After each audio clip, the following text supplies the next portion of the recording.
চিতলমারী বাজার ব্যবসায়ী ব্যবস্থাপনা আহ্বায়ক কমিটির সভাপতি সোহেব গাজী দায়িত্ব গ্রহণের প্রথম মুহূর্ত থেকেই আবেগ আপ্লুত। তিনি এই দায়িত্বকে শুধু ব্যক্তিগত অর্জন নয়, বরং সামাজিক সেবার একটি সুযোগ হিসেবে দেখেছেন।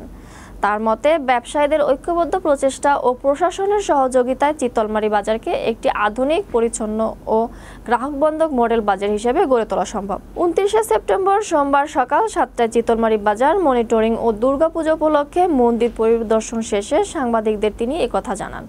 নতুন নেতৃত্ব হিসেবে তাৎক্ষণিক অগ্রাধিকার প্রসঙ্গে সোহেব গাজী জানান, তিনি বাজারকে শৃঙ্খলার মধ্যে নিয়ে আসতে কঠোর ভূমিকা রাখবেন। পরিচ্ছন্নতা, স্বাস্থ্যকর পরিবেশ এবং আধুনিক সুবিধা নিশ্চিত করতে দীর্ঘমেয়াদী পরিকল্পনা হাতে নেওয়া হয়েছে। বাজারের ভেতর নিরাপত্তা ব্যবস্থা জোরদার এবং ব্যবসায়ীদের স্বস্তি নিশ্চিত করতেও কার্যকর উদ্যোগ নেওয়ার আশ্বাস দেন তিনি।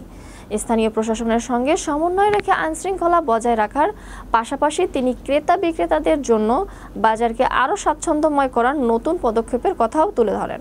বাজার প্রবেশমুখের অগোছালো ভ্যান স্ট্যান্ড ও চলাচলে বিঘ্ন সৃষ্টিকারী সমস্যাগুলোর সমাধানে প্রশাসনের সহযোগিতায় কার্যকর পদক্ষেপ নেওয়া হবে।